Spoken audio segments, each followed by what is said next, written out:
ശനി വരുന്നത് ഈ വഴിക്ക് തന്നെ. ശനി കൊണ്ടേ പോവും. ആര് കൊള്ളും? ഞാൻ തന്നെ കൊള്ളും. എന്നാലും പേളിമാണിയുടെ ഇപ്പോഴത്തെ അവസ്ഥ കണ്ട സമയത്ത് എനിക്ക് പണ്ട് പേളിമാണിയെ കുറിച്ച് രഞ്ജിനി ഹരിദാസ് പറഞ്ഞതാണ് ഓർമ്മ വന്നത്. എല്ലാം എന്റെ നെഞ്ചത്തേക്കാണല്ലോ പുണ്യാളാ.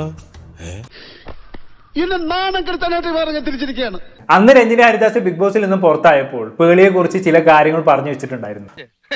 പൊട്ടന്റെ മുമ്പിൽ ശങ്കൂതണമാരി ഞാൻ ഈ കാര്യം പറയാൻ തുടങ്ങിയ വർഷം കുറയായി. അവകാശമല്ല, അഭിപ്രായം. അത് ഞാൻ പറയും. പേളിമാണിക്ക് ഒരുപാട് ക്യാരക്ടേഴ്സ് ഉണ്ട്. സ്വിച്ചിട്ട മാതിരി അവളുടെ സ്വഭാവം മാറും എന്നൊക്കെയുള്ള രീതി. എന്തോ അലമ്പുണ്ടാക്കാൻ വന്നിരിക്കുക. അതെ, എന്തായാലും അന്ന് പേളിയെ കുറിച്ച് രഞ്ജിനി പറഞ്ഞ കാര്യങ്ങൾ നമുക്കൊന്ന് കണ്ടുനോക്കാം. ഞാൻ വിചാരിച്ചില്ല. പേളിമാണിയെ കുറിച്ചുള്ള അഭിപ്രായം എന്താ? പറഞ്ഞു കൊടുക്കണ പേളിമാണിനെ കുറിച്ചുള്ള അഭിപ്രായം എന്ന് പറഞ്ഞാൽ ബിഗ് ബോസിന്റെ വീട്ടിൽ പുറത്ത് എനിക്ക് കുറച്ച് നന്നായിട്ട് അറിയാവുന്ന കുട്ടിയായിരുന്നു ബാക്കിയുള്ളവരിൽ വെച്ച്. പക്ഷെ എനിക്ക് പുറത്തറിയാവുന്ന കുട്ടിയെ ഞാൻ വീട്ടിൽ കണ്ടില്ല. അവൻ എനിക്കിട്ട് പണിഞ്ഞോണ്ടിരിക്കല്ലേ ഉണ്ണി തന്നെ. വീട്ടില് വേറെ വേറെ ആളായിരുന്നു. പേളി എന്ന് പറഞ്ഞൊരു സോ കോൾഡ് മോട്ടിവേഷണൽ സ്പീക്കർ ഒക്കെയാണ്. ആൾക്കാരെ ലൈഫിൽ മുന്നോട്ട് കൊണ്ടുവരാൻ വേണ്ടി പ്രാപ്തരാക്കുന്ന ഒരു കുട്ടിയാണെന്നൊക്കെയാണ് എനിക്കറിയാവുന്നത്. ബിക്കോസ് അങ്ങനെയാണല്ലോ പേളി പറയുന്നത്.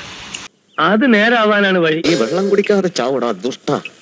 നമ്മൾ ഈ ഡീഫ ഡാൻസിലൊക്കെ ഭയങ്കര ചിരിച്ച് കളിച്ച് എല്ലാവരും എൻകറേജ് ചെയ്ത് എന്റർടൈൻ ചെയ്ത് നടക്കുന്ന ഒരു കുട്ടി. പക്ഷെ വീട്ടിൽ വന്നപ്പം പേളിനെ കാണുമ്പോൾ ഫുൾ ടൈം കരച്ചില്, മമ്മി എന്നൊക്കെ പറഞ്ഞ ആദ്യത്തെ കുറച്ച് ആൾ ഭയങ്കര അപ്സെറ്റ് ആയിരുന്നു. അപ്പം ഇത്രയും ഇമോഷണലി വീക്കായ ഒരു കുട്ടിയാണെന്ന് അപ്പോഴാണ് മനസ്സിലായത്.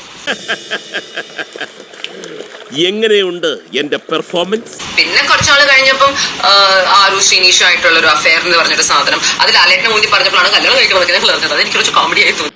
ആ പറഞ്ഞത് എന്നെ കൂടെ ചേർത്തല്ലേ? എടാ, അസൂയപ്പെട്ടിട്ട് കാര്യമില്ല. ഇതിനൊക്കെ ഒരു വൈഭവം വേണം, യോഗവും വേണം.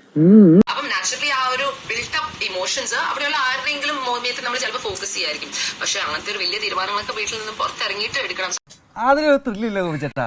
So I found that very immaturity എന്ന് എനിക്ക് തോന്നി.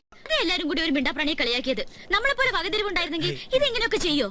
പറഞ്ഞു കൊടുക്കണ. പിന്നെ സത്യം പറഞ്ഞാൽ നമുക്ക് പ്രിഡിക്ട് ചെയ്യാൻ പറ്റില്ല. പേളി എന്ന് പറഞ്ഞൊരാളുടെ ഒരു ക്യാരക്ടർ പെട്ടെന്ന് സ്വിച്ച് ചെയ്യും. അത് അവളുടെ സ്വഭാവമാണെന്ന് തോന്നുന്നു. അവൾ തന്നെ പറഞ്ഞല്ലോ അവൾക്ക് കുറെ മുഖങ്ങൾ ഉണ്ടെന്ന്. എന്താ ഇങ്ങനെ വായും പൊളിച്ച് നിക്കണേ? പറ, എന്തെങ്കിലുമൊക്കെ കടിച്ചാ പൊട്ടാത്ത കാര്യങ്ങൾ നിയന്ത്രിച്ചു പറ.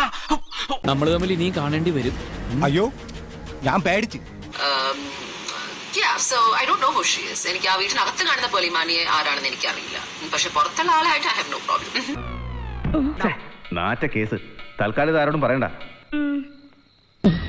ഒരു കയ്യബദ്ധം നാറ്റുകരുത്.